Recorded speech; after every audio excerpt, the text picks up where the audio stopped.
Right. ಸ್ನೇಹಿತರೆ, ಈಗ ಮುಂದಿನ ಕಾರ್ಯಕ್ರಮಕ್ಕೂ ನಾವು ಹೋಗೋಣ.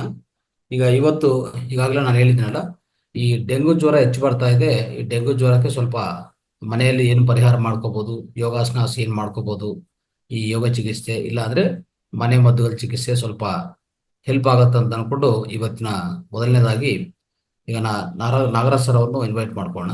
ಹಾ ಎಸ್ ಸರ್, ಸ್ವಾಗತ ನಮಗೂ. ನಮಸ್ತೆ ಸರ್, ಶುಭೋದಯ. ಶುಭೋದಯ. ಎಸ್ ಸರ್, ಇವತ್ತು ಅದೇ ಈ ಡೆಂಗು ಜ್ವರ ಈಗಾಗಲೇ ನಮ್ಮ ಸದಸ್ಯರಿಗೂ ಸ್ವಲ್ಪ ಬಸವರಾಜ್ ಅವ್ರಿಗೂ ಸ್ವಲ್ಪ ನಿನ್ನೆ ಹೇಳಿದ್ರು ಈ ತರ ಸ್ವಲ್ಪ ಇನ್ಫೆಕ್ಷನ್ ಆಗಿದೆ ಅಂತ. ಹಾ. ಸೊ ಅವರು ಮತ್ತೆ ಇನ್ನು ಐ ಥಿಂಕ್ ಸ್ವಲ್ಪ ಸದಸ್ಯರು ಈ ವಾತಾವರಣ ತುಂಬಾ ತಂಪಾಗಿದೆ, ಎಲ್ಲ ಕಡೆ ಈ ವೈರಸ್ ಸ್ಪ್ರೆಡ್ ಆಗ್ತದಿಲ್ಲ ಸರ್, ಈ ವೈರಸ್ ಇಂದ. ಸೊ ಆದಷ್ಟು ಸ್ವಲ್ಪ ಜ್ವರ ಹೆಚ್ಚು ಬರೋದು, ಮತ್ತೆ ಹೊಟ್ಟೆ ನೋವು, ಬಾಡಿ ಪೇನ್ಸು, ಮಸಲ್ ಪೇನ್ಸು, ಮತ್ತೆ ಒಂಥರ ವಾಮಿಟಿಂಗು. ಸೊ ಈ ತರ ಇದೆಲ್ಲ ಈ ಲಕ್ಷಣಗಳೆಲ್ಲ ಹೆಚ್ಚು ಕಾಣಿಸ್ತಾ ಇರ್ತದೆ.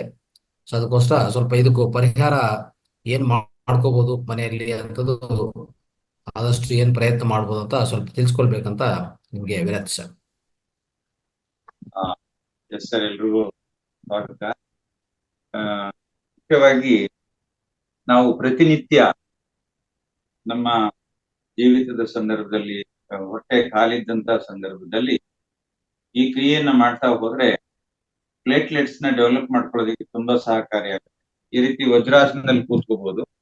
ವಜ್ರಾಸನದಲ್ಲಿ ಕೂರೋದು ಕಷ್ಟ ಆಗುತ್ತೆ ಅನ್ನೋದಾದ್ರೆ ಕುರ್ಚಿ ಮೇಲೆ ಕೂಡ ಕೂತ್ಕೋಬಹುದು, ಕೂತ್ಕೊಂಡು ಆರಾಮ ಮಾಡ್ಬೋದು. ನೋಡಿ, 2 ಹಸ್ತಗಳನ್ನ ಆದಿ ಮುದ್ರೆ ಮಾಡ್ಕೊಳ್ಳೋದು, ಕಿಬ್ಬೊಟ್ಟೆಯ ಕೆಳಗಡೆ ಈಗ ಇಟ್ಕೊಂಡು ಡೀಪ್ ಇನ್ಹೇಲ್ ಮಾಡ್ತಾ ಹಿಂದೆ, ಎಕ್ಸೇಲ್ ಮಾಡ್ತಾ ಮುಂದೆ ಹೋಗೋದು,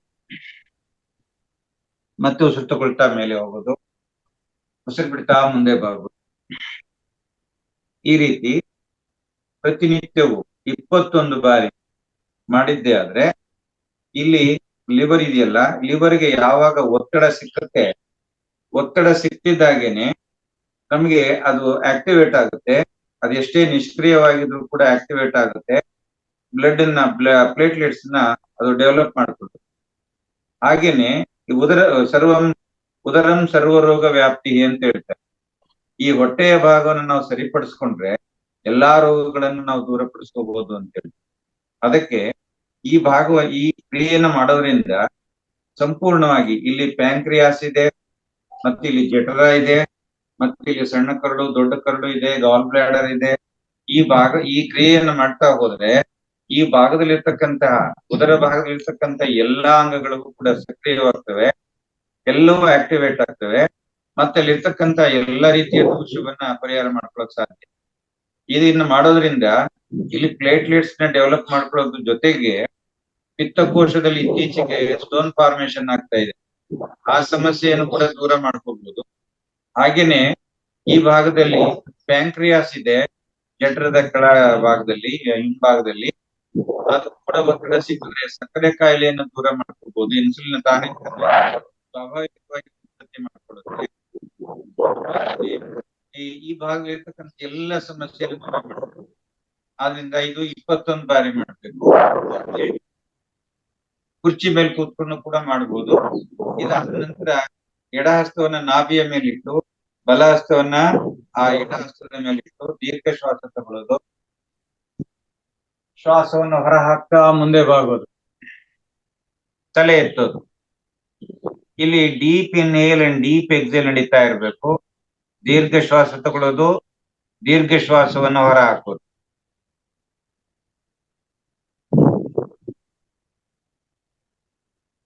ಐದರಿಂದ 10 ಬಾರಿ ಈ ರೀತಿ ನಾವು ಅಭ್ಯಾಸ ಮಾಡ್ತಾ ಹೋದ್ರೆ ಖಂಡಿತವಾಗಿ ಈ ಒಂದು ಸಮಸ್ಯೆಯನ್ನ ಸರಿಪಡಿಸ್ಕೊಳ್ಳೋದಕ್ಕೆ ಸಾಧ್ಯ. ಅಂದ್ರೆ ಪ್ಲೇಟ್ಲೆಟ್ಸ್ ನ ಡೆವಲಪ್ ಮಾಡ್ಕೊಳ್ಳೋದಕ್ಕೆ ನ್ಯಾಚುರಲ್ ಆಗಿ ಪ್ಲೇಟ್ಲೆಟ್ಸ್ ಡೆವಲಪ್ ಮಾಡ್ಕೊಳ್ಳೋದಿರ್ಬೋದು, ಮತ್ತೆ ಇನ್ಸುಲಿನ್ ಉತ್ಪತ್ತಿ ಮಾಡ್ಕೊಳ್ಳೋದಿರ್ಬೋದು. ಇದೊಂದು ಕ್ರಿಯೆಯನ್ನ ಪ್ರತಿನಿತ್ಯ 21 ಬಾರಿ ಮಾಡ್ತಾ ಹೋದ್ರೆ, ಹಾಗೇನೆ ಇದಾದ್ಮೇಲೆ ನೋಡಿ ತಿರುಗಿ ಇನ್ನೊಂದು ಮಾಡ್ಬೋದು. ಬಲ ತೋಳನ್ನ ಹೀಗೆ ಇಟ್ಕೊಂಡು, ಬಲ ಹಸ್ತವನ್ನ ಮುದ್ರೆ ಮಾಡ್ಕೊಂಡು, ಆದಿ ಮುದ್ರೆ ಮಾಡ್ಕೊಂಡು ನೋಡಿ ಹೀಗಿಟ್ಕೊಂಡು ಡೀಪ್ ಇನ್ಹೇಲ್ ಮಾಡೋದು, ಎಕ್ಸೇಲ್ ಮಾಡ್ತಾ ಮುಂದೆ ಬಾಗಿದಾಗ ನೋಡಿ ನೇರವಾಗಿ ಇಲ್ಲಿ ಲಿವರ್ಗೆ, ಪಿತ್ತಕೋಶಕ್ಕೆ ಇಲ್ಲಿ ಒತ್ತಡ ಸಿಗ್ತದೆ. ಆದ್ರಿಂದ ಮತ್ತೆ ತಿರುಗಿ ಇದಕ್ಕೆ ಒತ್ತಡ ಸಿಕ್ಕತ್ತೆ ಪೂರ್ಣವಾಗಿ. ಇಲ್ಲಿ ಅದು ಪ್ಲೇಟ್ಲೆಟ್ಸ್ ನ ಡೆವಲಪ್ ಮಾಡ್ಕೊಳ್ಳೋದಕ್ಕೆ ಅನುಕೂಲ ಆಗುತ್ತೆ. ಬಹಳಷ್ಟು ಜನ ಅನೀಮಿಯಾ ಮತ್ತೆ ಅನೇಕ ಸಮಸ್ಯೆಗಳಿಂದ ಬಳಲ್ತಾ ಇರ್ತಾರೆ. ಅವರೆಲ್ಲರೂ ಕೂಡ ಇದನ್ನ ಮಾಡ್ತಾ ಹೋಗ್ತಾರೆ. ಮತ್ತೆ ಎಡಗೈಯನ್ನು ಈ ಕಡೆ ತಂದು ಹೀಗೆ ಮಾಡಿ ಉಸಿರು ಬಿಡ್ತಾ ಮುಂದೆ ಬಾಗೋದ್ರಿಂದ ಸಂಪೂರ್ಣವಾಗಿ ಈ ಭಾಗದಲ್ಲಿರ್ತಕ್ಕಂತ ಏನು ಪ್ಯಾಂಕ್ರಿಯಾಸ್ ಮತ್ತೆ ಜಠರ, ಸಣ್ಣ ಕರಳು, ದೊಡ್ಡ ಕರಳು, ಇದಕ್ಕೆಲ್ಲ ಒತ್ತಡ ಸಿಗುತ್ತೆ. ಕಾನ್ಸ್ಟಿಪೇಷನ್ ಕೂಡ ದೂರ ಆಗ್ತಾ ಹೋಗುತ್ತೆ. ಬಹಳ ಸರಳವಾಗಿರ್ತಕ್ಕಂಥದ್ದು. ಇಷ್ಟನ್ನ ನಾವು ನಿತ್ಯವೂ ಅಭ್ಯಾಸ ಮಾಡೋದಕ್ಕೆ ಅನುಕೂಲ ಮಾಡ್ಕೋಬಹುದು. ಕೂತ್ಕೊಂಡಾದ್ರೂ ಮಾಡ್ಬೋದು ಈ ರೀತಿ. ಯಾರಿಗೆ ಕೆಳಗಡೆ ಈ ರೀತಿ ವಜ್ರಾಸನದಲ್ಲಿ ಕೂರಕ್ಕಾಗೋದಿಲ್ಲ ಅಂತವ್ರು ಕುರ್ಚಿ ಮೇಲೂ ಕೂತ್ಕೊಂಡು ಈ ಕ್ರಿಯೆಯನ್ನ ಮಾಡ್ಬೋದು. ಕುರ್ಚಿ ಅಂತಂದ್ರೆ ನಮಗೆ ಈ ಫೋಲ್ಡಿಂಗ್ ಚೇರ್ ಬರುತ್ತಲ್ಲ, ಫೋಲ್ಡಿಂಗ್ ಚೇರ್ ನಲ್ಲಿ ಮಾತ್ರ ಮಾಡೋಕ್ ಸಾಧ್ಯ, ಪ್ಲಾಸ್ಟಿಕ್ ಚೇರ್ ಗಳಲ್ಲಿ ಮಾಡಕ್ಕಾಗಲ್ಲ. ಅಥವಾ ಸೋಫಾದ ಮೇಲೆ ಕೂತ್ಕೊಂಡು ಕೂಡ ಪ್ರಯತ್ನ ಮಾಡ್ಬೋದು. ಆದ್ರೆ ಇವೆಲ್ಲಕ್ಕಿಂತ ಈ ತರದೊಂದು ಫೋಲ್ಡಿಂಗ್ ಚೇರ್ ಇದ್ರೆ ಆ ಫೋಲ್ಡಿಂಗ್ ಚೇರ್ ಅನ್ನ ಬಳಸ್ಕೊಂಡು ನಾವು ಈ ಅಭ್ಯಾಸವನ್ನ ಮಾಡ್ಬೋದು. ಉದಾಹರಣೆಗೆ ಇಲ್ಲಿ ಮಾಡ್ತೀನಿ. ಯಾರಾದ್ರು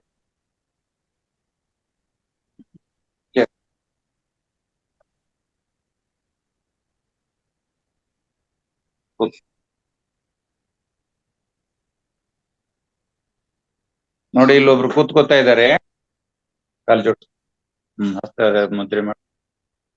ಓ, ನೀನ್ ಅದನ್ನ ಮಾಡಕ್ಕ ಬನ್ನಿ ಬೇಗ ಬನ್ನಿ.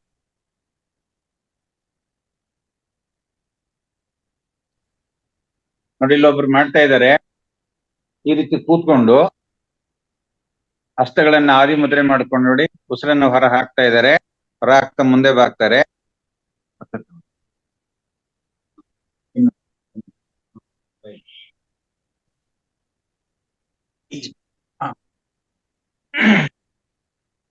ಈಗೂ ಕೂಡ ಕುರ್ಚಿ ಮೇಲೂ ಕೂತ್ಕೊಂಡು ಅಭ್ಯಾಸ ಮಾಡ್ಬೋದು.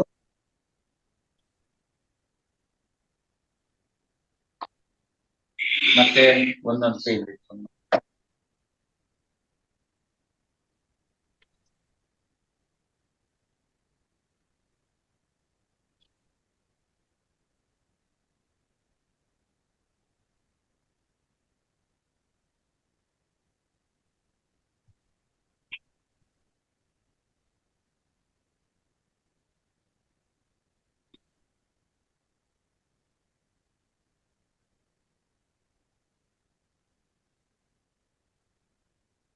ಅಲ್ಲೇ ಸ್ಟೇ ಮಾಡಿ,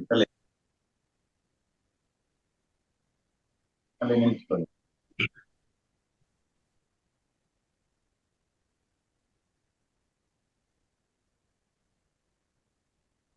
ಸೊ ಹೀಗೆ ಆಸನಾಭ್ಯಾಸದಲ್ಲಿ ಇದನ್ನೇನು ಆಸನ ಅಂತ ಹೇಳ್ಕೋಬೇಕಾಗಿಲ್ಲ. ಡೋರ್ ಕ್ಲೋಸ್ ಮಾಡಿ. ಇದನ್ನ ಆಸನ ಅಂತ ಏನು ಹೇಳ್ಕೋಬೇಕಾಗಿಲ್ಲ. ಇದೊಂದು ಕ್ರಿಯಾತ್ಮಕವಾಗಿ ಚಿಕಿತ್ಸಾತ್ಮಕವಾಗಿ ಮಾಡ್ಕೊಳ್ತಕ್ಕಂಥದ್ದು. ಮತ್ತೆ ಇದಕ್ಕೆ ಸಂಬಂಧಪಟ್ಟ ಹಾಗೆ 1 ಲೋಟ ನೀರಿನಲ್ಲಿ 10 ಗ್ರಾಂ ತುಳಸಿ ಎಲೆಗಳನ್ನ ಹಾಕಿ ಅದು ಕಾಲ್ ಭಾಗ ಉಳ್ಕೊಳ್ಳುವಷ್ಟು ಚೆನ್ನಾಗಿ ಕುದಿಸಿ ಕಷಾಯವನ್ನು ತಯಾರು ಮಾಡಿಕೊಂಡು ಪ್ರತಿನಿತ್ಯವೂ ನಿರಂತರವಾಗಿ 1 ವಾರದ ತನಕ ನಾವು ಇದನ್ನ ಸೇವನೆ ಮಾಡೋದ್ರಿಂದ ಈ ಯಕೃತ್ತಿನ ತೊಂದರೆಗಳನ್ನ ನಾವು ಸರಿಪಡಿಸ್ಕೋಬಹುದು. ಮತ್ತೆ ಪರಂಗಿ, ಪಪ್ಪಾಯಿ ಬೀಜವನ್ನ ನಾವು ಎಲೆಗಳನ್ನ ಅಷ್ಟೇ ನಾವು ನೋಡ್ತಾ ಇದ್ದೀವಿ, ಎಲೆಗಳ ರಸವನ್ನ ಕುಡಿಯೋದಷ್ಟೇ ಕೇಳ್ತಾ ಇದ್ದೀವಿ. ಆದ್ರೆ ಪರಂಗಿ ಬೀಜವನ್ನು ಕೂಡ ಅರೆದ್ಬಿಟ್ಟು ಆ ಬೀಜಗಳ ಇದಕ್ಕೆ ನಿಂಬೆ ರಸವನ್ನ ಸೇರಿಸ್ಕೊಂಡು ದಿನಕ್ಕೆ 2 ಬಾರಿ ಕುಡಿತಾ ಹೋದ್ರೆ ಕೂಡ ನಾವು ಈ ಪ್ಲೇಟ್ಲೆಟ್ಸ್ ನ ಡೆವಲಪ್ ಮಾಡ್ಕೋಬಹುದು. ಮತ್ತೆ ಹಣ್ಣುಗಳನ್ನ, ಪರಂಗಿ ಹಣ್ಣು ಮತ್ತು ಬೀಜ ಎರಡನ್ನು ಸೇರಿಸ್ಕೊಂಡು ರಸಾಯನ ಮಾಡ್ಕೊಂಡು ತಿನ್ಬಹುದು.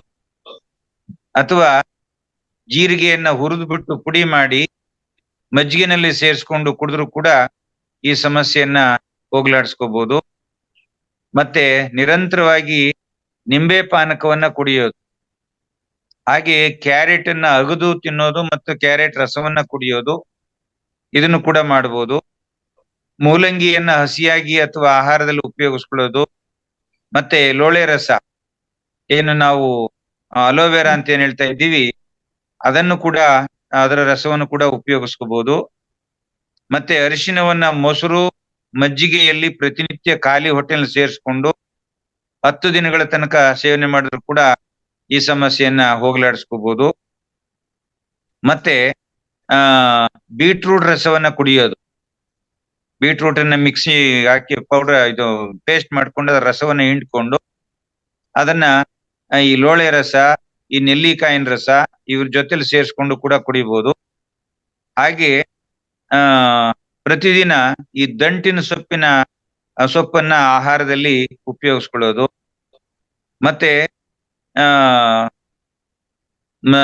ಈಗ ಬಾಣಂತಿ ಮಗುಗ ಹಾಲು ಕುಡಿಸ್ತಕ್ಕಂತ ತಾಯಂದ್ರು ಇರ್ತಾರೆ, ಮಗುಗ ಆ ಸಮಸ್ಯೆ ಇದ್ರೆ ಅವರು ಹಸುವಿನ ಹಾಲು, ಮೇಕೆ ಹಾಲು, ಕತ್ತೆ ಹಾಲು ಇವುಗಳಿಗೆ ಜೇನನ್ನ ಸೇರಿಸ್ಕೊಂಡು ಆ ಮಕ್ಕಳಿಗೆ ಒಂದೊಂದು ತಿಂಗಳ ತನಕ ಕುಡಿಸೋದು. ಮತ್ತೆ ಅವರು ಕೂಡ ಕುಡಿಯುವಂತದ್ದು. ಇಷ್ಟನ್ನ ಮಾಡಿದ್ರೆ ಈ ಒಂದು ಸಮಸ್ಯೆಯನ್ನ ಹೋಗಲಾಡಿಸ್ಕೋಬಹುದು. ಮತ್ತೆ ಆಸನದಲ್ಲಿ ನಾವು ಒಂದು ಭುಜಂಗಾಸನ ಅಂತ ಮಾಡ್ತೀವಿ. ಸೈಡ್ ನೋಡಿ, ಇದು ಭುಜಂಗಾಸನ. ಈ ರೀತಿ ಅಭ್ಯಾಸವನ್ನ ಮಾಡೋದ್ರಿಂದಲೂ ಕೂಡ ಈ ಒಂದು ಯಕೃತ್ತಿನ ತೊಂದರೆ ಅಥವಾ ಏನು ಗಾಲ್ ಬ್ಲಾಡರ್ ನಲ್ಲಿ ಇರ್ತಕ್ಕಂಥದ್ದು, ಹೊಟ್ಟೆಯಲ್ಲಿ ಇರ್ತಕ್ಕಂಥದ್ದು ಇದೆಲ್ಲವನ್ನ ಸಂಪೂರ್ಣವಾಗಿ ನಿವಾರಣೆ ಮಾಡ್ಕೋಬಹುದು.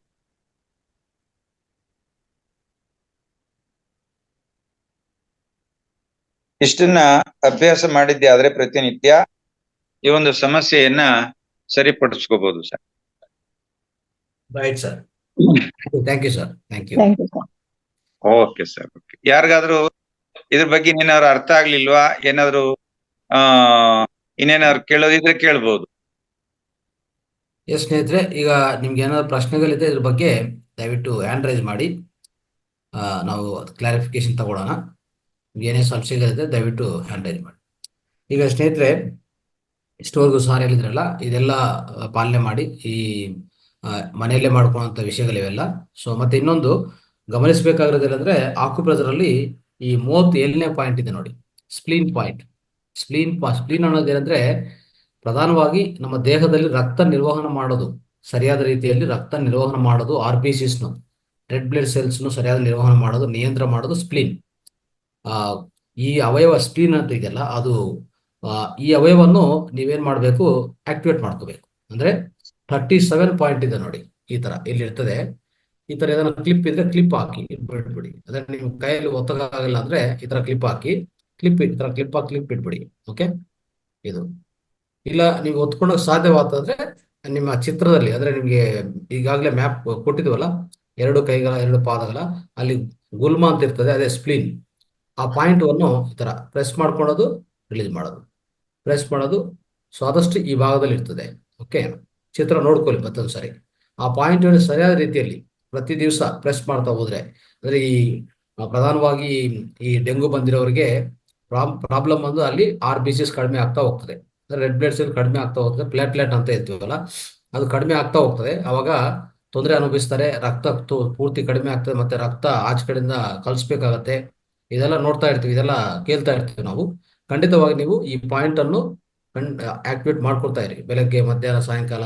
ಆದಷ್ಟು ಪ್ರೆಸ್ ಮಾಡುವಾಗ ಒಂದೊಂದ್ಸರಿ 20 ಬಾರಿ ಪ್ರೆಸ್ ಮಾಡೋದು, ರಿಲೀಸ್ ಮಾಡೋದು, ಪ್ರೆಸ್ ಮಾಡೋದು, ರಿಲೀಸ್ ಮಾಡೋದು, ಆ ಥರ ಮಾಡ್ಕೊಳ್ಳಿ. ಈ ಸ್ಪ್ಲೀನ್ ಅಂತ ಪಾಯಿಂಟ್ನ ಆಕ್ಟಿವೇಟ್ ಮಾಡ್ಕೊಳ್ಳಿ. ಇನ್ನು ಮಿಕ್ಕಿರೋದು ಸಾರ್ ಹೇಳಿದಾರಲ್ಲ, ಈ ಜ್ವರ ಬರುವಾಗ ಖಂಡಿತವಾಗಿ ಈ ತುಳಸಿ ಕಷಾಯ, ಜೀರಿಗೆ ಕಷಾಯ, ಅಮೃತಬಲಿ ಕಷಾಯ ಇದೆಲ್ಲ ತುಂಬಾ ಪರಿಹಾರ ಕೊಡುತ್ತೆ. ಆದ್ರೆ ಏನೇ ಆಹಾರ ತಿಂದ್ರೆ ತಿಳಿಯಾಗಿರ್ಬೇಕು, ಈಸಿಯಾಗಿ ಜೀರ್ಣ ಆಗಬೇಕು, ಅದು ಅರ್ಥ ಮಾಡ್ಕೊಳ್ಳಿ. ಹಣ್ಣಿನ ರಸ, ಮತ್ತೆ ಈಗಾಗಲೇ ಹೇಳ್ಕೊಡಿದ ಪ್ರಕಾರ ವೆಜಿಟಬಲ್ಸು, ಫ್ರೂಟ್ಸು, ಇಂಥ ಆಹಾರನೇ.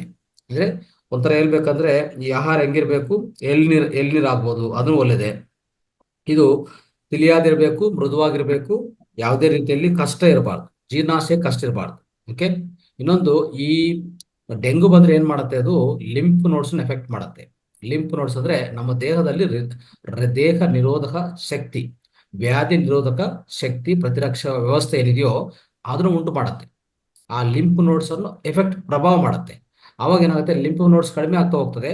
ಅವಾಗ ಈ ವೈರಸ್ ಅನ್ನೋದು ದಾಳಿ ಆಗ್ತದೆ. ಆ ವೈರಸ್ ದಾಳಿ ನಮ್ಮ ಮೇಲೆ ಯಾಕೆ ಆಗ್ತಾ ಇದೆ ಅಂದ್ರೆ ನಮ್ಮ ದೇಹದಲ್ಲಿ ಎಂಟರ್ ಆಗಿರುವಂತ ಈ ವೈರಸ್ಸು ಒಂದು ಮನಸ್ಸಿಂದ ಇನ್ನೊಂದು ಮನಸ್ಸಿಗೆ ವ್ಯಾಪ್ತಿ ಆಗಲ್ಲ ಇದು. ನೋಡಿ, ಅದು ವಿಚಿತ್ರ ಏನಂದ್ರೆ, ಇದೇನಾಗುತ್ತೆ, ಈಗ ನನಗೆ ಆ ವೈರಸ್ಸು ಯಾವುದೊಂದು ರೀತಿಯಲ್ಲಿ ನೀರೋ ಇಲ್ಲೋ, ನೀರಿಂದನೋ ಗಾಳಿಯಿಂದನೋ ಆ ವೈರಸ್ ನಾನು ಒಳಗಡೆ ಬಂದಂತ ಇಟ್ಕೊಳ್ಳಿ. ಈ ವೈರಸ್ ನನ್ನ ಒಳಗಡೆ ಬಂದ್ಮೇಲೆ ಏನಾಗುತ್ತೆ, ನಮಗೆ ಈ ಲಕ್ಷಣಗಳೆಲ್ಲ ಕಾಣಿಸ್ತದೆ. ಜ್ವರ ಆಗ್ಬೋದು, ವಾಮಿಟಿಂಗ್ ಸೆನ್ಸೇಷನ್ ಆಗ್ಬೋದು, ಒಂಥರ ಎಲ್ಲ ಮೈಯೆಲ್ಲ ನೋವುಗಳಾಗ್ಬೋದು, ಎಲ್ಲ ಮಸಲ್ಸ್ ಪೇಯ್ನು ಇದೆಲ್ಲ ಬರ್ತಾ ಇರ್ತದೆ ಇಟ್ಕೊಳ್ಳಿ. ವಾಮಿಟಿಂಗ್ ತರ, ಜ್ವರ ಹೆಚ್ಚು ಬರೋದು, ಕಡಿಮೆ ಆಗೋದು, ಈ ತರ ಆಗ್ತಾ ಇರ್ತದೆ ಪದೇ ಪದೇ. ಸೊ ಈ ತರ ಇರುವಾಗ ಈ ಲಕ್ಷಣಗಳಿರುವಂತ ವ್ಯಕ್ತಿ, ಸೊ ಅಲ್ಲಿ ಎಲ್ಲಿ ಎಲ್ಲಿ ಆವಾಸ ಮಾಡ್ತಾ ಇರ್ತಾನೋ ಅಲ್ಲಿರುವಂತ ಮಸ್ಕಿಟೋಸ್, ಈ ಸೊಳ್ಳೆಗಳಿದೆ ನೋಡಿ, ಆ ಸೊಳ್ಳೆಗಳು ಏನ್ ಮಾಡ್ತದೆ, ಅವನೋಗಿ ಆ ಆ ವ್ಯಕ್ತಿನ ಬೈಟ್ ಮಾಡತ್ತೆ, ಕಚ್ಚುತ್ತೆ. ಅವಾಗ ಏನಾಗುತ್ತೆ, ಅದು ಹೋಗಿ ಮತ್ತೆ ಇನ್ನೊಂದು ವ್ಯಕ್ತಿಯನ್ನು ಕಚ್ಚುತ್ತೆ. ಅಂದ್ರೆ ಈ ವ್ಯಕ್ತಿಯಲ್ಲಿ ಈ ಈ ವ್ಯಕ್ತಿಯಲ್ಲಿ ಈಗಾಗಲೇ ಅವನ ಬ್ಲಡ್ ಒಳಗಡೆ ಈ ವೈರಸ್ ಇದೆ. ಈ ವೈರಸ್ ಸ್ಪ್ರೆಡ್ ಮಾಡೋದು ಯಾರಂದ್ರೆ ಈ ಮಸ್ಕಿಟೋಸೆ. ಇಲ್ಲಿ ಕಚ್ಚುತ್ತೆ, ಇವನ ಹತ್ರ ಈ ಬ್ಲಡ್ ಒಳಗಡೆ ಈಗಾಗಲೇ ವೈರಸ್ ಇದೆ. ಇದ್ರ ತಗೊಂಡೋಗಿ ಇನ್ನೊಂದು ಮನೆಯಲ್ಲಿ ಹೋಗಿ ಅವನು ಕಚ್ಚಿದ ಮೇಲೆ ಅವನಿಗೆ ಇದು ಟ್ರಾನ್ಸ್ಮಿಟ್ ಆಗುತ್ತೆ. ಇಷ್ಟೇ, ಈ ತರ ವ್ಯಾಪ್ತಿ ಆಗತ್ತೆ ಬಿಟ್ಟು ಯಾವುದೇ ರೀತಿಯಲ್ಲಿ ಆ ಒಂದು ವ್ಯಕ್ತಿಯಿಂದ ಒಂದು ವ್ಯಕ್ತಿಗೆ ಹೋಗಲ್ಲ ಈ ಡಿಸೀಸ್ ಯಾವುದು ಡೆಂಗ್ ಅನ್ನೋದು, ಅರ್ಥ ಮಾಡ್ಕೊಳ್ಳಿ. ಓಕೆ, ಅದಕ್ಕೋಸ್ಕರನೇ ಇದೆಲ್ಲ ನೀವು ಪಾಲನೆ ಮಾಡಿ. ಓಕೆ, ಇಷ್ಟು ಪಾಲನೆ ಮಾಡಿದ್ರೆ ಸಾಕು. ಸೊ ಏನ್ ತೊಂದರೆ ಇಲ್ಲ, ತಲಸ್ನಾನ ಮಾಡಿ, ವ್ಯಾಯಾಮ, ಸ್ವಲ್ಪ ವಿರಾಮ, ಸೊ ಆರಾಮಾಗಿ ದಿನಚರ್ಯ ಚೆನ್ನಾಗಿ ಇಟ್ಕೊಳ್ಳಿ. ಯಾವುದೇ ರೀತಿಯಲ್ಲಿ ನಿತ್ಯ ಇಲ್ಲೇನಂದ್ರೆ, ಇನ್ನೊಂದೇನಂದ್ರೆ, ಜ್ವರ ಜಾಸ್ತಿ ಇದ್ರೆ ಒದ್ದೆ ಬಟ್ಟೆ ತಗೊಂಡು ಚೆನ್ನಾಗಿ ಓಡಿಸ್ಕೊಳ್ಳಿ. ಓಕೆ, ಸೊ ಒದ್ದೆ ಬಟ್ಟೆ ತಗೊಂಡು ಚೆನ್ನಾಗಿ ವೈಪ್ ಮಾಡ್ಕೊಳ್ಳಿ. ಓಕೆ, ತುಂಬಾ ಆ ಒದ್ದೆ ಬಟ್ಟೆದಿಂದ ಆ ಹೆಚ್ಚು ಜ್ವರ ಇದ್ರೆ ಕಡಿಮೆ ಮಾಡ್ಕೊಂತ ಹೋಗ್ಬೇಕು ನಾವು. ಓಕೆ, ಆತರ ಮಾಡ್ಕೊಳ್ಳಿ. ಯಾವುದೇ ನೀರನ್ನು ಒಂದು ಚೆನ್ನಾಗಿ ಕಾಯಿಸಿದ ಮೇಲೆ ಆ ನೀರನ್ನು ಉಪಯೋಗಿಸ್ಕೊಳ್ಳಿ. ಬಾಯ್ಲ್ಡ್ ವಾಟರ್ ಸ್ವಲ್ಪ ತಣ್ಣದು ಮಾಡಿಕೊಂಡು, ಇಲ್ಲ ಉಗುರುಬೆಚ್ಚಗಾಗಿ ಕುಡಿತಾ ಇರಬೇಕಾಗತ್ತೆ. ಯಾವುದೇ ರೀತಿಯಲ್ಲಿ ತಣ್ಣಗಿರುವಂತ ನೀರನ್ನು ಕುಡಿಯಬಾರದು ಈ ಜ್ವರ ಬಂದಿದ ಮೇಲೆ. ಅದನ್ನು ಇಂಪಾರ್ಟೆಂಟ್ ವಿಷಯ. ಸೊ ದಿನಕ್ಕೂ 2 ಸಾರಿ ಪ್ರಕಾರ ತುಳಸಿ ಕಷಾಯ, ಅಮೃತಬಳ್ಳಿ ಕಷಾಯ, ಈ ಜೀರಿಗೆ ಕಷಾಯ ಇವೆಲ್ಲ ತುಂಬಾ ಸಹಾಯ ಮಾಡುತ್ತೆ. ಇಲ್ಲಿ ಏನಿಲ್ಲ, ಇರೋದು ಒಂದೇ, ನಮ್ಮ ವ್ಯಾಧಿ ನಿರೋಧಕ ಶಕ್ತಿ ಮತ್ತೆ ಹೆಚ್ಚಾಗೋವರೆಗೂ ಆ ವೈರಸ್ ಹೋಗಲ್ಲ. ಆದ್ರೆ ಹಾಸ್ಪಿಟ್ಲ್ ಹೋಗಕ್ಕೆ ಯಾಕೆ ಹೋಗ್ಬೇಕಾಗ್ತದೆ ಅಂದ್ರೆ, ಈ RBC ತುಂಬಾ ಕಡಿಮೆ ಆಗ್ತದೆ ನೋಡಿ, ಈ ರೆಡ್ ಬ್ಲಡ್ ಸೆಲ್ ತುಂಬಾ ಕಡಿಮೆ ಆಗ್ತದೆ ಹೇಳ್ಬಿಟ್ಟು ತಕ್ಷಣವೇ ಹಾಸ್ಪಿಟ್ಲ್ಗೆ ಹೋಗ್ಬೇಕಂತಾನೆ ಹೇಳ್ತಾರೆ. ಅದು ಕರೆಕ್ಟ್, ಆದ್ರೆ ಅಷ್ಟುವರೆಗೂ ನಾವು ಬಿಡಬಾರದು. ಅದಕ್ಕೆ ಮುಂಚೆನೆ ಈ ಸ್ಪ್ಲೀನ್ ಅಂತ 30 LA ಪಾಯಿಂಟ್ ಪ್ರೆಸ್ ಮಾಡ್ಕೊಳ್ಳಿ, ಇಂಥ ಕಷಾಯಗಳು ಕುಡಿ. ಆಮೇಲೆ ಪೂರ್ತಿ ಸಹಜವಾದ ಆಹಾರನೇ ತಿನ್ಬೇಕಾಗತ್ತೆ. ಯಾವುದೇ ರೀತಿಯಲ್ಲಿ ಈ ಅಂದ್ರೆ ಅಜೀರ್ಣ ಆಗುವಂತ ಆಹಾರಗಳು, ಅಸಿಡಿಕ್ ಇರುವಂತ ಆಹಾರ ಯಾವ ತಿನ್ನಬಾರದು. ಇನ್ನೊಂದು ಏನ್ ಮಾಡ್ಬೋದು ಅಂದ್ರೆ, ನಿಮ್ಮ ಇಂಥ ಜ್ವರ ಬಂದ ಈ ಸಮಯದಲ್ಲಿ ಗೋಲ್ಡ್ ವಾಟರ್, ಅಂದ್ರೆ ಈ ಚಾರ್ಜ್ಡ್ ವಾಟರ್ ಅಂತ ನಾನು ಇಂతకు ಮುಂಚೆ ಹೇಳಿದ್ದೀನಿ, ಗೋಲ್ಡ್ ಚಾರ್ಜ್ ವಾಟರ್. ಓಕೆ, ಅಂದ್ರೆ ಚಿನ್ನದಿಂದ ಮಾಡ್ಕೊಂಡಿರೋ ಚಾರ್ಜ್ ವಾಟರ್, ಅದು ತುಂಬಾ ಸಹಾಯ ಆಗತ್ತೆ. ಈ ಬ್ರೀತಿಂಗ್ ಪ್ರಾಬ್ಲಮ್ಸು, ಈ ಸಮಯದಲ್ಲಿ ಏನಾದ್ರು ಬ್ರೀತಿಂಗ್ ಪ್ರಾಬ್ಲಮ್ ಬರೋದು, ಈ ತರ ಹೆಚ್ಚು ಕಾಫು, ಕೆಮ್ಮು, ಈ ತರ ಕೆಮ್ಮು ಮತ್ತೆ ಶೀತ ಈ ತರ ಏನಾದ್ರು ಆಗಿದ್ರೆ, ಇದರಿಂದ ಖಂಡಿತವಾಗಿ ಆ ಗೋಲ್ಡ್ ಚಾರ್ಜ್ ವಾಟರ್ ಮಾಡ್ಕೊಂಡ್ರೆ ಅದು ಉತ್ತಮ. ಏನಿಲ್ಲ, ನಿಮ್ಮ ನಿರೋಧಕ ಶಕ್ತಿ ಹೆಚ್ಚು ಮಾಡ್ಬೇಕಷ್ಟೇ. ಆ ನಿರೋಧಕ ಶಕ್ತಿ ಹೆಚ್ಚು ಮಾಡ್ಕೊಂಡಕ್ಕೆ ನಾವು ಅವಕಾಶ ಕೊಡ್ಬೇಕು. ಸ್ವಲ್ಪ ವಿಶ್ರಾಂತಿ ಪಡಿಬೇಕಾಗುತ್ತೆ. ಯಾವುದೇ ವಿಶ್ರಾಂತಿ ಇಲ್ಲದೆ ಮತ್ತೆ ಬೇರೆ ಕೆಲಸ ಮಾಡೋದು ಮಾಡ್ಕೋಬಿಡಿ. ಈ ಸಮಯದಲ್ಲಿ ಡೆಂಗು ಅಂದ್ರೆ ವಿಶ್ರಾಂತಿ ಕೊಡೋದೆ, ದೇಹಕ್ಕೆ ವಿಶ್ರಾಂತಿ ಕೊಟ್ಟರೆ ಸಾಕು. ಆದಷ್ಟು ನೀವು ಇದನ್ನು ಮೇಂಟೈನ್ ಮಾಡಿ, ಇದರ ಮಾಡ್ತಾ ಹೋದ್ರೆ ಸೊ ಖಂಡಿತವಾಗಿ ನಾವು ಆಚೆ ಬರುವಂತ ಅವಕಾಶ ಇರುತ್ತೆ ಸ್ನೇಹಿತರೆ. ಓಕೆ, ಸೊ ಇದು ಇವತ್ತು. ಮತ್ತೆ ಇಲ್ಲಿ ಇನ್ನೊಂದು ಅಂಶ ನಾವು ಗಮನಿಸ್ಬೇಕಾಗತ್ತೆ ಸರ್.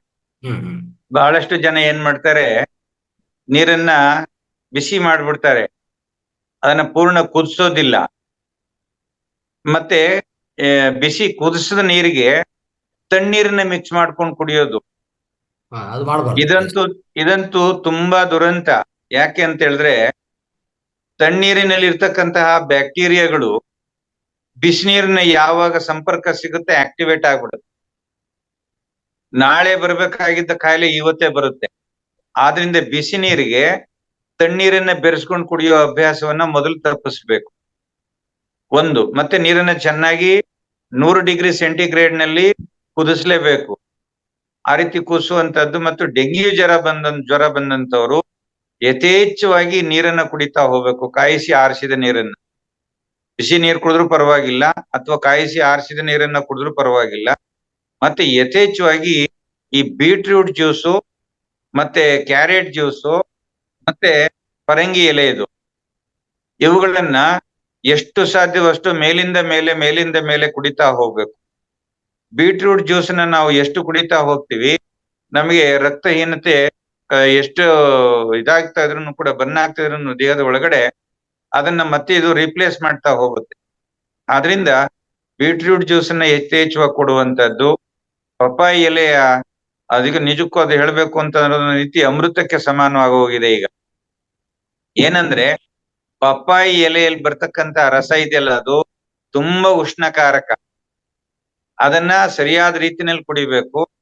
1 ಅಥವಾ 2 ಸ್ಪೂನು ಆ ಪಪ್ಪಾಯಿ ಎಲೆಯ ರಸವನ್ನ ಒಂದು ದೊಡ್ಡ ಲೋಟ ನೀರಿಗೆ ಮಿಕ್ಸ್ ಮಾಡಿಕೊಂಡು ಮೇಲಿಂದ ಮೇಲೆ ಕುಡಿತಾ ಇರ್ಬೇಕು. ಡೈರೆಕ್ಟ್ ಆಗಿ ಕುಡಿಯಕ್ಕೆ ಹೋದ್ರೆ ಅದು ತುಂಬಾ ಕಹಿ ಆಗುತ್ತೆ, ಕುಡಿಬೇಕು ಅನ್ಸಲ್ಲ, ಮತ್ತೆ ದೇಹದಲ್ಲಿ ಉಷ್ಣತೆ ಜಾಸ್ತಿ ಆಗುತ್ತೆ. ಅದನ್ನ ಡೈಲ್ಯೂಟ್ ಮಾಡ್ಕೊಂಡು ಅದನ್ನ ಕುಡಿತಾ ಹೋಗ್ಬೇಕು.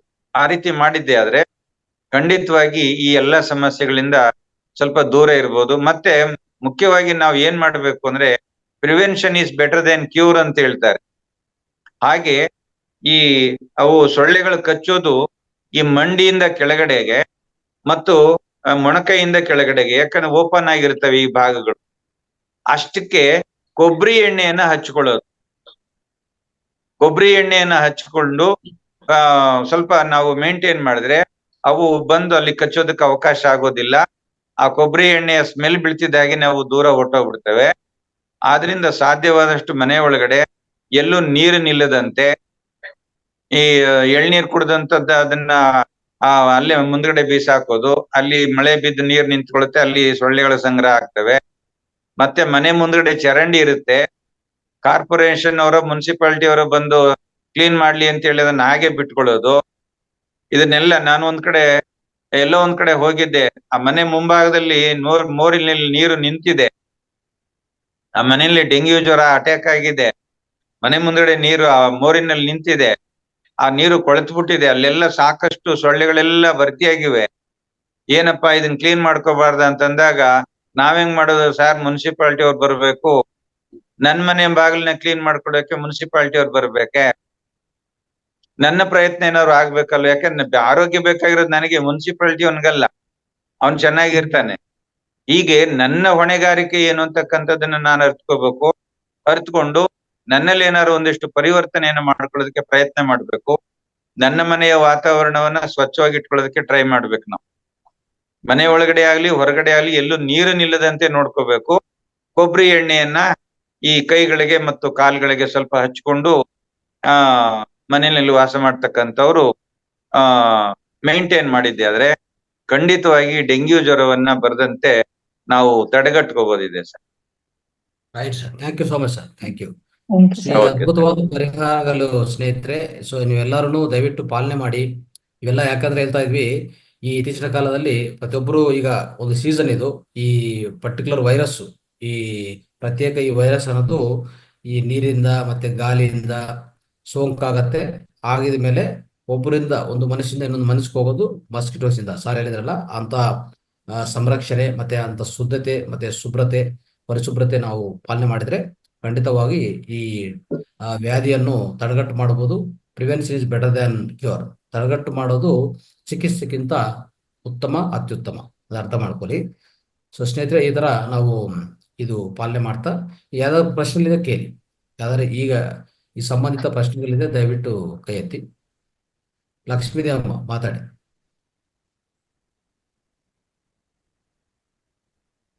ಗುರುಜಿ, ಒದ್ದೆ ಬಟ್ಟೆ ಅಂದ್ರೆ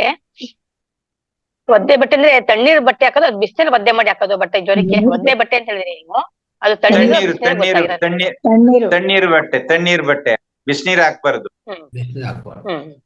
ತಣ್ಣೀರಿನ ಒದ್ದೆ ಬಟ್ಟೆಯನ್ನ ಹಾಕ್ಬೇಕು. ಹಣೆ ಮೇಲೆ ಮತ್ತೆ ನಾಭಿ ಹತ್ರ ಉದರದ ಭಾಗದಲ್ಲಿ ಒದ್ದೆ ಬಟ್ಟೆಯನ್ನು ಇಟ್ಕೊಳ್ಳೋದು. ಮತ್ತೆ ಸಾಧ್ಯವಾದ್ರೆ ಒದ್ದೆ ಬಟ್ಟೆಯನ್ನ ಮಾಡಿ ಈ ಭಾಗ, ಹೊಟ್ಟೆ ಭಾಗ ಎಷ್ಟಿದೆ ಅಷ್ಟಕ್ಕೂ ಒಂದು ಉದ್ದವಾಗಿರುವ ತೆಳುವಾದ ಟವಲ್ ಇದ್ರೆ, ಬಿಳಿ ಟವಲ್, ಅದನ್ನ ಮಡಿಸ್ಬಿಟ್ಟು ಒದ್ದೆ ಮಾಡ್ಬಿಟ್ಟು ಪೂರ್ಣ ಸುತ್ತ ಬಿಡೋದು. ಬ್ಯಾಂಡೇಜ್ ಸುತ್ತೀವಲ್ಲ ಆ ರೀತಿ ಸುತ್ತಬಿಟ್ಟು ಮಲಗಿಸೋದು. ಇದನ್ ಮಾಡೋದ್ರಿಂದ ನಮ್ಮ ದೇಹಕ್ಕೆ ಅಪಾರವಾದಂತ ಚಿಕಿತ್ಸೆ ಆಗುತ್ತೆ. ನಮಸ್ತೆ. ಮೇಡಮ್ ಆಮೇಲೆ ಸೋಲಾರ್ ಪ್ಲೆಕ್ಸಸ್ ಅನ್ನು ಸ್ವಲ್ಪ ಸರಿಪಡಿಸ್ಕೊಳ್ಳಿ. ಸೋಲಾರ್ ಹಾ ಪ್ಲೆಕ್ಸಸ್ ಚೆಕ್ ಮಾಡಬೇಕು ಆ ಸಮಯದಲ್ಲಿ. ಯಾಕಂದ್ರೆ ಆ ಸಮಯದಲ್ಲಿ ಹೊಟ್ಟೆ ತೊಂದರೆಗಳಾಗತ್ತೆ, ಸ್ಟಮಕ್ ತೊಂದರೆಗಳು ಬರುತ್ತೆ ಇದರಿಂದ, ಈ ವೈರಸ್ ಇಂದ. ಸೋಲಾರ್ ಪ್ಲೆಕ್ಸ್ ಅನ್ನು ಸ್ವಲ್ಪ ಸರಿಪಡಿಸ್ಕೊಂಡ್ರೆ ಅದನ್ನು ಉತ್ತಮ. ಸೋಲಾರ್ ಪ್ಲೆಕ್ಸಸ್ ಮತ್ತೆ 37ನೇ ಪಾಯಿಂಟ್, ಎರಡು ಕೈಯಲ್ಲಿ 37ನೇ ಪಾಯಿಂಟ್ ಸ್ಪ್ಲೀನ್ ಪಾಯಿಂಟ್, ಅದನ್ನು ಸಕ್ರಿಯಗೊಳಿಸ್ಕೋಬೇಕು. Okay, right. ಮಧುರಾ ಅಗ್ರಿಮೆಂಟ್ ಮಾತಾಡಿ. ಗೀತಾ ಅವರು ಇವತ್ತು ಟೀಚ್ ಮಾಡ್ತಾರೆ, ಸೊ ಅವ್ರು ಹೇಳಿ ಸ್ವಲ್ಪ. ಓಕೆ. ನಮಸ್ತೆ ಗುರುಜಿ, ಎಲ್ರಿಗೂ ನಮಸ್ಕಾರ. ಅಂದ್ರೆ ನಂದೊಂದು ಏನಂದ್ರೆ ಹೋಮಿಯೋಪತಿಲಿ ಒಳ್ಳೆ ಪ್ಲೇಟ್ಲೆಟ್ ಡೌನ್ ಆಗದಿದ್ದಂಗೆ ಮೆಡಿಸಿನ್ ಇದೆ ಗುರುಜಿ. ಅಂದ್ರೆ ಎಷ್ಟಿರುತ್ತಾ ಅಷ್ಟೇ ಪ್ರಮಾಣದಲ್ಲಿ ಇರುತ್ತೆ, ಡೌನ್ ಆಗಲ್ಲ. ಅಂದ್ರೆ ನನ್ಗೂ ಡೆಂಗ್ಯೂ ಆಗಿತ್ತು, ಬಟ್ ನಾನು ಆಸ್ಪತ್ರೆಗೆಲ್ಲ ಹೋಗ್ಲಿಲ್ಲ. ನಾನು ಮನೇಲೆ ಮದ್ದು ಮಾಡ್ಕೊಂಡು ಕಡಿಮೆ ಮಾಡ್ಕೊಂಡಿದ್ದೀನಿ ಗುರುಜಿ. ಆಯುರ್ವೇದಿಕ್ ಮತ್ತೆ ನೀರು ಸತತವಾಗಿ ಕುಡ್ದೆ, ಎಳ್ನೀರು, ಜ್ಯೂಸ್ಗಳು,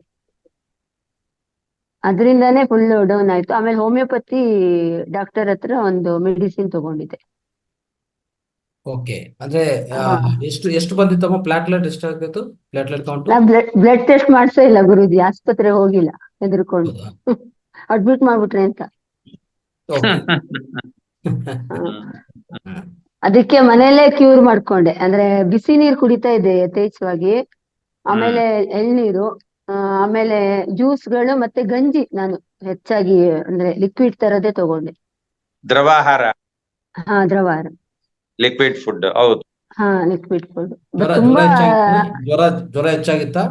ಹಾ, ಜ್ವರ ಇತ್ತು, ಮೈಕೈ ನೋವು ಸಿಕ್ಕಾಪಟ್ಟೆ, ಕಾಲೆಲ್ಲ ನೋವು, ಬಾಡಿ ಪೇನ್ ಇತ್ತು, ವಾಮಿಟ್ ಸೆನ್ಸೇಷನ್ ಇತ್ತು.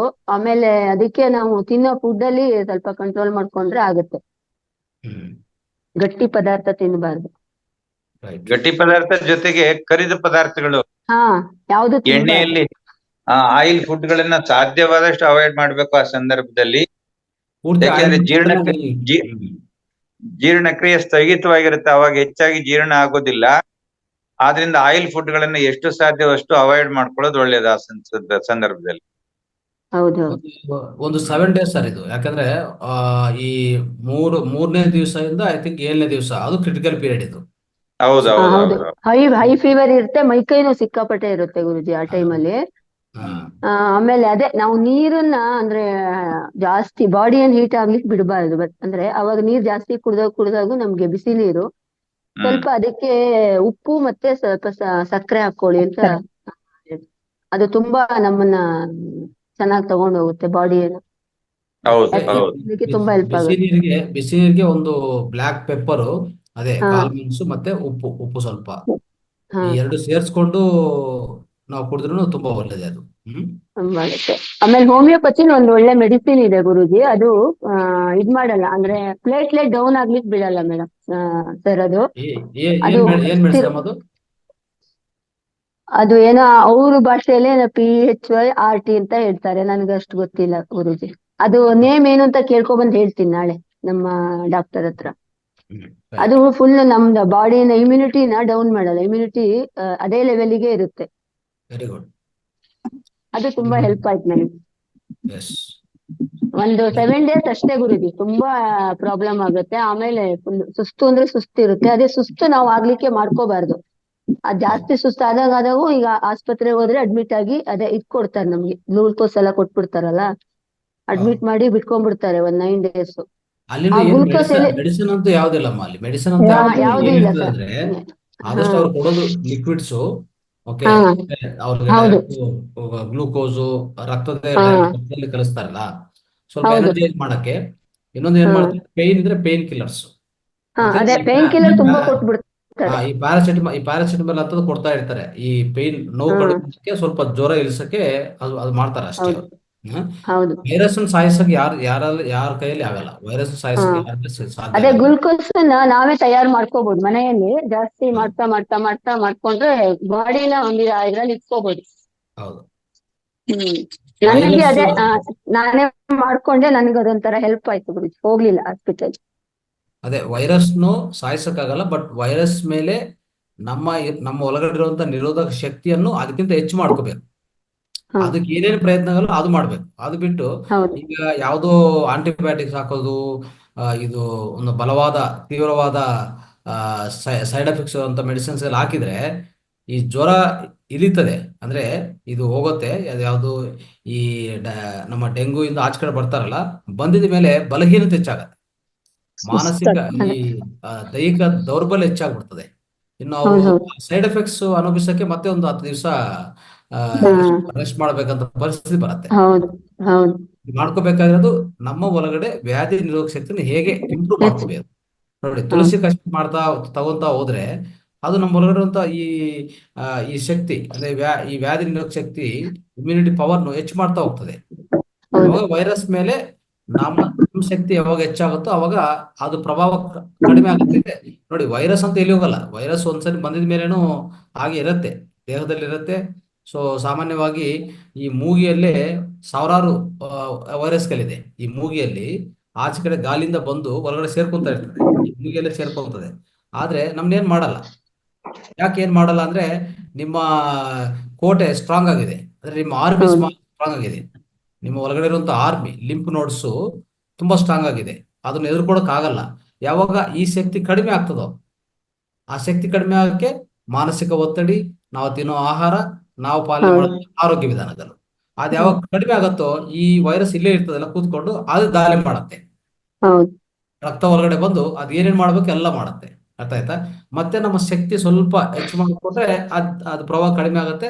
ಆದ್ರಿಂದ ನಾವು ಚೇತರಿಸಿಕೊಳ್ಳೋದು ಈಸಿ ಆಗುತ್ತೆ, ಇಷ್ಟೇ ಇರೋದು.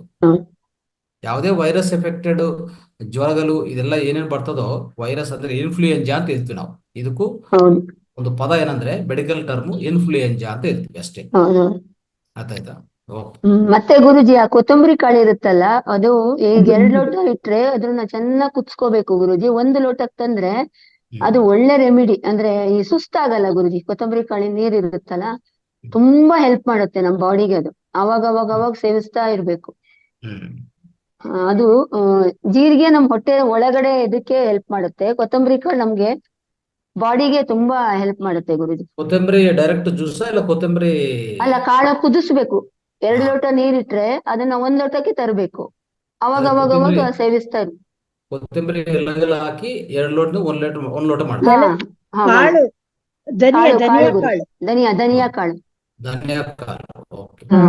ತುಂಬಾ ಅದು ಒಳ್ಳೆ ಪವರ್ಫುಲ್ ಗುರುಜಿ, ತುಂಬಾ ಶಕ್ತಿ ಅದು. ಮತ್ತೆ ನಮ್ಮ ಸುಸ್ತಾಗ್ಲಿಕ್ ಬಿಡಲ್ಲ. ಜ್ವರ ಬಂದಾಗ ಯಾವುದೇ ಜ್ವರ ಬಂದ್ರೂ ಕೊಡ್ಬೋದು ಗುರುಜಿ ಅದು.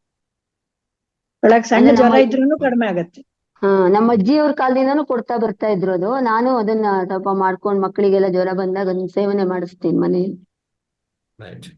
ಸೊ ಅದಕ್ಕೆ ಇವತ್ತು ಚರ್ಚೆ ನಾನು ಈ ವೇದಿಕೆಯಲ್ಲಿ ಚರ್ಚೆ ಮಾಡಕ್ ಕಾರಣ ಏನಂದ್ರೆ, ಇನ್ನೂ ತುಂಬಾ ಜನಕ್ಕೂ ಅಂದ್ರೆ ಈ ತರ ಎಫೆಕ್ಟ್ ಆಗ್ಬೋದು, ಪ್ರಭಾವ ಆಗ್ಬೋದು ಅಂತಾನೆ ಒಂದು ಈ ಮಾಹಿತಿ. ಯಾಕಂದ್ರೆ ಬಸವರಾಜ್ ನನಗೆ ನಿನ್ನೆ ಮೊನ್ನೆ ಮೆಸೇಜ್ ಹಾಕಿದ್ರು.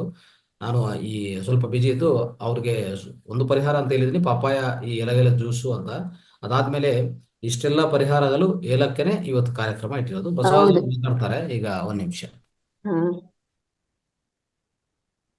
ಬಸವರಾಜ್ ಸರ್ ಮಾತಾಡಿ.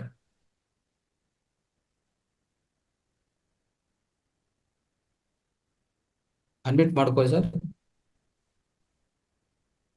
ಎಲ್ಲ ಆತ್ಮಬಂಧುಗಳಿಗೆ ಶರಣಾರ್ಥಿಗಳು. ಓಕೆ, ಆಕ್ಚುಲಿ 1 ವಾರದಿಂದ ಸಿಕ್ಕಾಪಟ್ಟೆ ಸಫರ್ ಆಗ್ಬಿಟ್ಟೆ ಸರ್ ಅದು. ಓಕೆ, ನಾನು ಥ್ಯಾಂಕ್ಸ್ ಸರ್. ನನ್ನ ಮೆಸೇಜ್ ಹಾಕಿದ್ಗೆ ಅಟ್ಲೀಸ್ಟ್ ತುಂಬಾ ಜನಕ್ಕೆ ಹೆಲ್ಪ್ ಆಗ್ಲಿ ಅಂತೇಳಿ, ಮತ್ತೆ ಎಸ್ಪೆಷಲಿ ನನಗೆ ಹೆಲ್ಪ್ ಆಗ್ಲಿ ಅಂತ ನೀವು ಈ ಪ್ರೋಗ್ರಾಮ್ ಮಾಡೋದಕ್ಕೆ ತುಂಬಾ ಅನಂತ ಧನ್ಯವಾದಗಳು.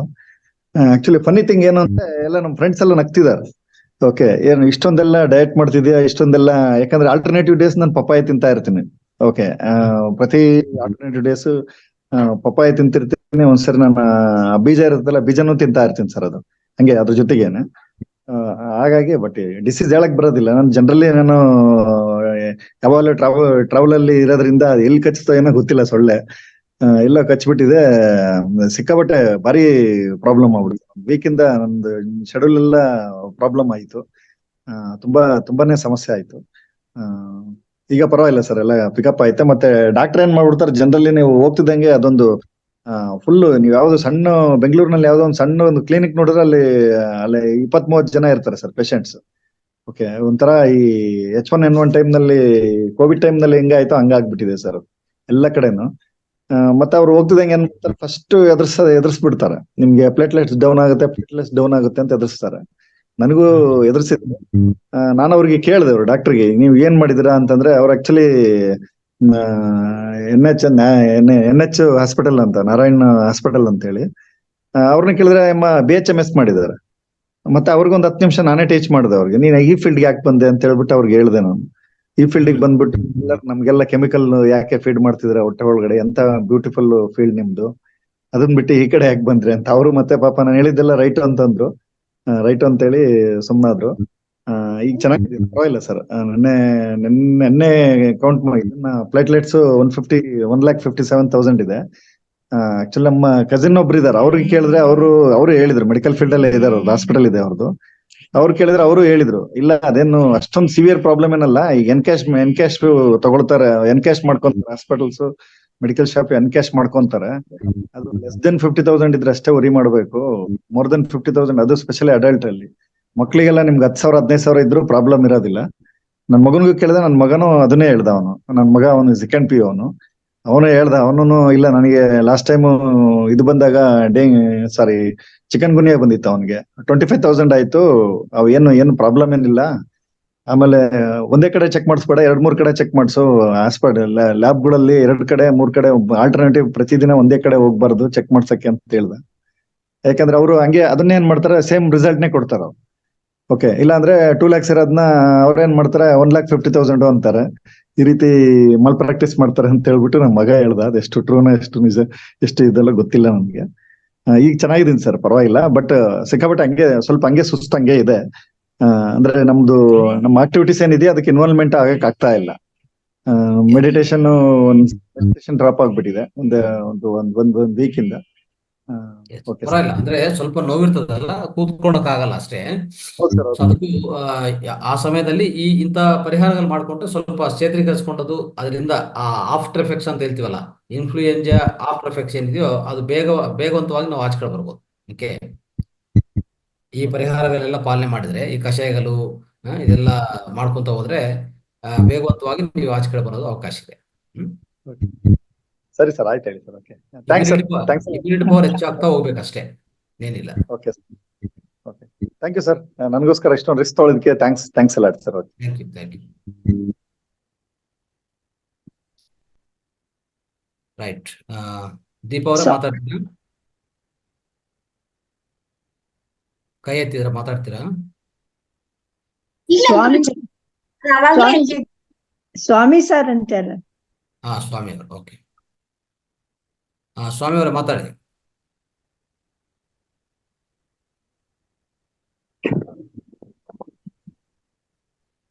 ಬೇಗ ಮಾತಾಡಿ. ನಮಸ್ಕಾರ ಸರ್. ಅದೇ ಸರ್, ಈ ಬಾಣತಿ ಅವ್ರಿಗೆ ಹೇಳಿದ್ರು ಸರ್, ಬಾಣತಿ ತಾಯಿ ಮಗುಗೆ ಇದು ಕೊಡ್ಬೋದು ಸರ್, ಅದು ಡೆಂಗ್ಯೂ ಆ ಥರ ಇದಾದ್ರೆ. ಈ ಹಾಲು ಹೇಳಿರಲ್ಲ, ಅದು ಮೇಕೆ ಹಾಲು ಮತ್ತೆ ಹೇಳಿದ್ನಲ್ಲ, ನೀವು ತಾಯಿಗೆ ಕೊಟ್ರೆ, ತಾಯಿ ಕುಡಿದ್ರೆ ತಾಯಿಯ ಹಾಲಿನಲ್ಲಿ ಆ ಒಂದು ರೆಸಿಸ್ಟೆನ್ಸ್ ಪವರ್ ಬರುತ್ತೆ. ಮೆಡಿಸಿನ್ ಕೂಡ ಮಗುವಿಗೆ ಡೈರೆಕ್ಟ್ ಸಿಗುತ್ತೆ.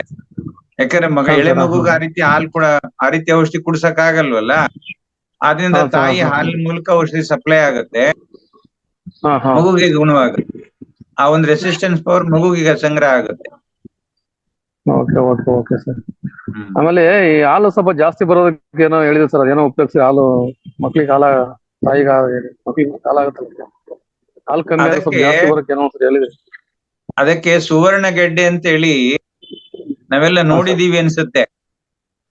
ಆಹಾರದಲ್ಲಿ ಅವರಿಗೆ ಸುವರ್ಣ ಗೆಡ್ಡೆಯನ್ನ ಹೆಚ್ಚು ಕೊಡ್ತಾ ಹೋದ್ರೆ ಖಂಡಿತವಾಗಿ ಹಾಲಿನ ಪ್ರಮಾಣ ಯಥೇಚ್ಛವಾಗಿ ಉತ್ಪತ್ತಿ ಆಗತ್ತೆ, ಮಗುವಿಗೆ ಹಾಲು ಸಪ್ಲೈ ಆಗುತ್ತೆ. ಹಾಲಿನ ಕೊರತೆ ಆಗೋದಿಲ್ಲ. ಅದು ಮತ್ತೆ ಈ ಸುವರ್ಣ ಗೆಡ್ಡೆ ಮತ್ತೆ ಪಾಲಕ್ ಸೊಪ್ಪು ಇವುಗಳದ್ದು ಆಹಾರ ಕೊಡ್ತಾ ಹೋದ್ರೆ, ಆಹಾರದಲ್ಲಿ ಸೇರಿಸ್ತಾ ಹೋದ್ರೆ, ಸಬ್ಸಿಗೆ ಸೊಪ್ಪು ಇವನ್ನೆಲ್ಲ ಕೊಟ್ರೆ ಖಂಡಿತವಾಗಿ ಹಾಲಿನ ಪ್ರಮಾಣ ಯಥೇಚ್ಛವಾಗಿ ಹೆಚ್ಚುತ್ತೆ. ಜೀರಿಗೆನು ರುಬ್ಬಿ ಕಾಸಿ ಕೊಟ್ರು ಹಾಲು ಜಾಸ್ತಿ ಆಗತ್ತೆ. ಜೀರಿಗೆ. Okay madam, thank you madam. Thank you sir. ನೋಡಿ ನೋಡಿ ಎಷ್ಟು ಡಾಕ್ಟರ್ಸ್ ಇದಾರೆ ಗೊತ್ತಾಯ್ತಾ? ಹೌದು ಸರ್, ಎಲ್ಲ ಇಲ್ಲೇ ಸಿಗ್ತಾ ಇದೆ ನಮ್ಗೆ. ಮೇಡಮ್ ನೋಡಿ, ಎಲ್ಲವನ್ನ ಪ್ರಕೃತಿ ನಮಗ್ ಕೊಟ್ಟಿದೆ. ಅಲ್ಲಿ ಹಾ ಸರ್, ಪ್ರಕೃತಿ ಹೌದು. ಕೊಟ್ಟಿರ್ತಕ್ಕಂಥದನ್ನ ನಾವು ಗುರುತಿಸ್ಕೊಂಡು ಅದನ್ನ ಸರಿಯಾದ ಸರ್. ವಿಧಾನದಲ್ಲಿ ನಾವು ಉಪಯೋಗಿಸ್ಕೊಳ್ತಾ ಇಲ್ಲ ಅಷ್ಟೇ. ಹಾ ಸರ್, ಹಾಗಾಗಿ ಒಬ್ಬೊಬ್ಬರಿಗೆ ಒಂದೊಂದು ಅಂಶ ಗೊತ್ತಿದೆ. ಎಲ್ರು ಏನೇನ್ ಹೇಳ್ತಾ ಇದ್ರನ್ನೆಲ್ಲ ಸ್ವಲ್ಪ ತಿಳ್ಕೊಂಡು ಹೌದು ಸರ್, ಹೌದು ಸರ್, ಒಂದೊಂದನ್ನೇ ಅಪ್ಲೈ ಮಾಡ್ತಾ ಹೋಗೋಣ. ಹೌದು ಸರ್, ಅಪ್ಲೈ ಮಾಡ್ತಾ ಹೋದ್ರೆ ಆಟೋಮೆಟಿಕ್ ಆಗಿ ಅವ್ರಿಗೆ ಸರಿ ಹೋಗುತ್ತೆ. ಕರೆಕ್ಟ್ ಸರ್, ಹೌದು ಸರ್, ಹೌದು. ಸ್ವಾಮಿ ಸರ್, ಜೀರಿಗೆಗೆ ಹಾ, ಹೇಳಿ. ಕಾಸಿ ಆದ್ಮೇಲೆ ಸ್ವಲ್ಪ ಬೆಲ್ಲ ಹಾಕಿ ಕೊಡ್ಬೇಕು.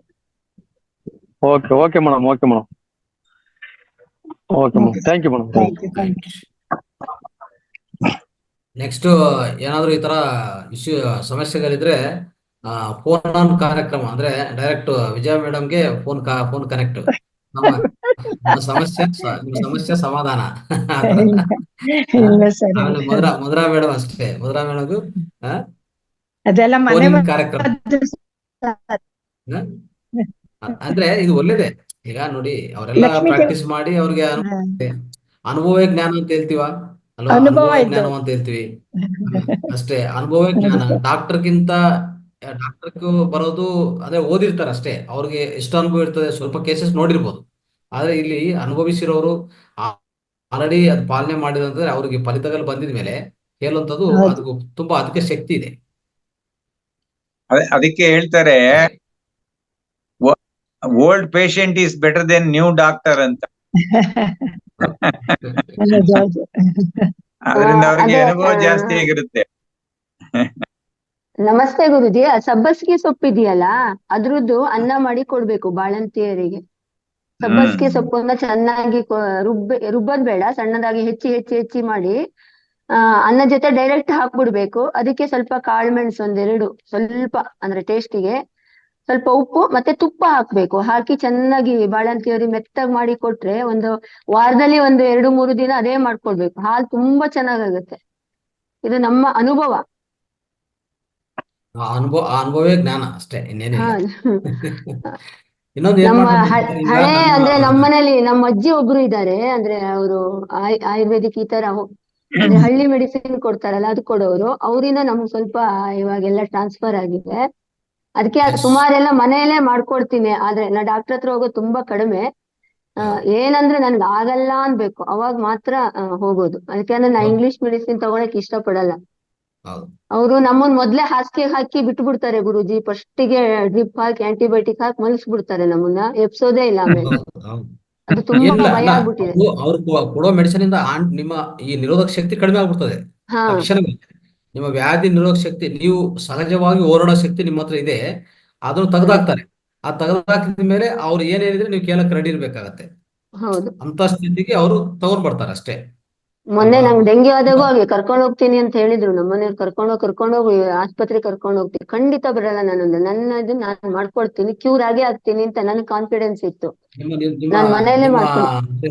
ರೆಸಿಸ್ಟೆನ್ಸ್ ಪವರ್ ನಿಮ್ಮ ಆಟಿಟ್ಯೂಡ್ಗೆ ಒಂದ್ಸರಿ ಜೋರಾಗಿ ಚಪ್ಪಾಳೆ ಎಲ್ಲರೂ. ಮತ್ತೆ ಧ್ಯಾನ ಬಿಡ್ಲಿಲ್ಲ ಗುರುಜಿ.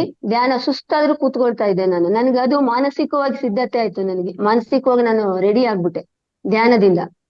1 hour ಕಷ್ಟಪಟ್ಟು ಕೂತ್ಕೊಂಡು ಮಾಡ್ತಾ ಇದ್ದೆ. ಇಲ್ಲಾಂದ್ರೆ ಬೇರೆ ಯಾವ್ದು ಕ್ಲಾಸ್ ಅಟೆಂಡ್ ಮಾಡ್ಲಿಲ್ಲ, ಧ್ಯಾನದಲ್ಲಿ ಕೂತ್ಕೊಂಡೆ. ನಾನು ಆರೋಗ್ಯವಾಗಿ ಇರ್ತೀನಿ ಅಂತಾನೆ ಸಂಕಲ್ಪ ಮಾಡ್ಕೊಂಡು ಕೂತ್ಕೊಳ್ತಾ ಇದ್ದೆ ಪ್ರತಿದಿನ. ಒಂದಿನ ಧ್ಯಾನ ಮಿಸ್ ಮಾಡಿಲ್ಲ. ಅದು ತುಂಬಾ ಹೆಲ್ಪ್ ಮಾಡುತ್ತೆ. ನಮ್ಮ ಮಾನಸಿಕವಾಗಿ ನಾವು ರೆಡಿ ಆಗ್ಬಿಡ್ತೀವಿ. ಇಲ್ಲಾಂದ್ರೆ ಆಸ್ಪತ್ರೆ ಗುಂಗಲ್ಲೇ ಇದ್ಬಿಡ್ತೀವಲ್ವಾ. ನನ್ನೇನ್ ಬೆಡ್ ಮೇಲೆ ತಗೊಂಡೋಗಿ ಹಾಕ್ತಾರೋ, ಅದ್ ಹಾಕ್ತಾರೋ ಇದ್ ಹಾಕ್ತಾರೋ, ನನ್ ಬಿಡ್ತಾರೋ ಇಲ್ವಾ ಅಲ್ಲಿಂದ. ನನ್ ಪ್ಲೇಟ್ಲೆಟ್ ಡೌನ್ ಆಗ್ಬಿಟ್ರೆ, ನಾನ್ ಸತ್ತೋಗ್ಬಿಟ್ರೆ ಅಂದ್ರೆ ಕಲ್ಪನೆಯಲ್ಲಿ ಕೂತ್ರೆ ಆರೋಗ್ಯ ಗ್ಯಾರಂಟಿ ವಾಸಿ ಆಗಲ್ಲ. ನಮ್ ಕಾನ್ಫಿಡೆನ್ಸ್ ಲೆವೆಲ್ ಜಾಸ್ತಿ ಮಾಡ್ಬೋದು, ನಮ್ಗೆ ಆತ್ಮಶಕ್ತಿ ಜಾಸ್ತಿ ಆಗ್ಬೇಕು. ಅದಕ್ಕಿದೆ ಧ್ಯಾನ, ಪ್ರಾಣಾಯಾಮ, ಯೋಗ ಮಾಡ್ಕೋಬೇಕು ಗುರುಜಿ. ತುಂಬಾ ಅದಕ್ಕೆ ಥ್ಯಾಂಕ್ಸ್. ರಂಗನಾಥ್ ಸರ್ ಹಿಂದೆ ರಂಗನಾಥ್ ಸರ್ ಒಂದ್ ಕ್ಲಾಸ್ ನಲ್ಲಿ ಸಂಕಲ್ಪಕ್ಕೆ ಅಪಾರವಾದಂತ ಶಕ್ತಿ ಇದೆ ಅಂತ ಹೇಳಿದ್ರು. ಅದು ನೆನಪಿನಲ್ಲಿ ಇಟ್ಕೋಬೇಕು.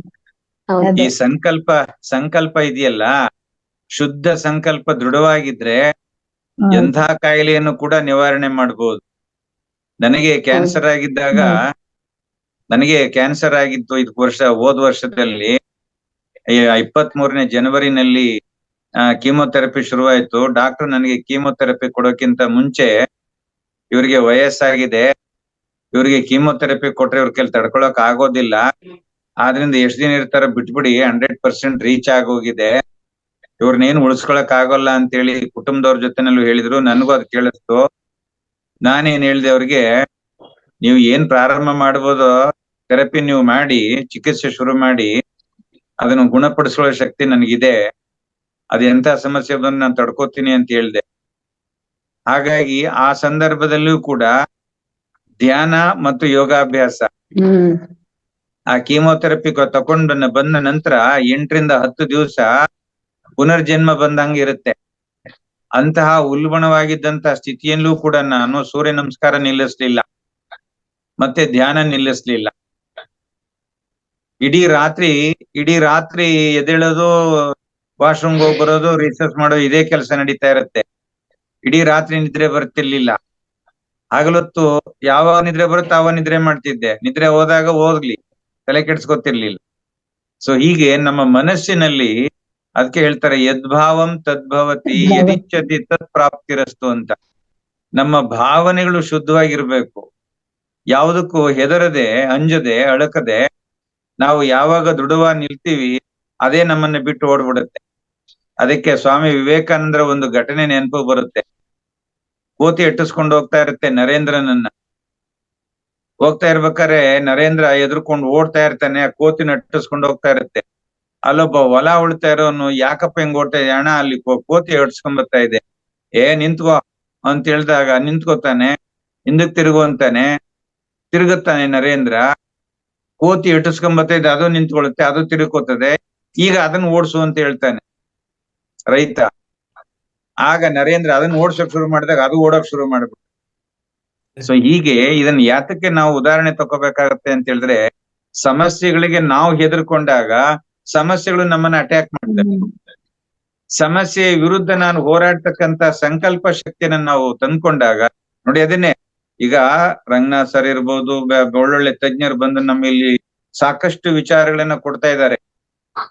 ಈ ವಿಚಾರಗಳನ್ನೆಲ್ಲ ನಾವು ಜೀವನದಲ್ಲಿ ಅಪ್ಲೈ ಮಾಡ್ಕೋಬೇಕು. ಅಪ್ಲೈ ಮಾಡ್ಕೊಂಡಾಗ ಮಾತ್ರ ಈ ಕಿವಿಲ್ ಕೇಳ್ಬಿಟ್ಟು ಈ ಕಿವಿಲ್ ಬಿಟ್ಬಿಟ್ಟು ಮತ್ತೆ ತಿರುಗಿ ನಮ್ಮ ಯಥಾಸ್ಥಿತಿ, ನಮ್ಮ ಅಜ್ಞಾನದಲ್ಲಿ, ಮೂಢನಂಬಿಕೆನಲ್ಲಿ ಏನಿದ್ವಿ ಅದಲ್ಲೇ ನಾವು ಉಳ್ಕೊಂಡ್ರೆ ಈ ಕ್ಲಾಸ್ ಅಟೆಂಡ್ ಮಾಡಿದ್ವು ಏನು ಪ್ರಯೋಜನ ಆಗೋದಿಲ್ಲ. ಮತ್ತೆ ಇಲ್ಲಿ ಎಷ್ಟು ಜನ ಬಂದು ಎಂತೆಂತ ಸಂಪನ್ಮೂಲ ವ್ಯಕ್ತಿಗಳು ಬಂದು ಇಲ್ಲಿ ವಿಚಾರವನ್ನ ಕೊಡ್ತಾ ಇದ್ದಾರೆ, ಆ ಕೊಟ್ಟದ್ದೆಲ್ಲ ವ್ಯರ್ಥ ಆಗ್ಬಿಡುತ್ತೆ, ವಿಫಲವಾಗ್ಬಿಡುತ್ತೆ.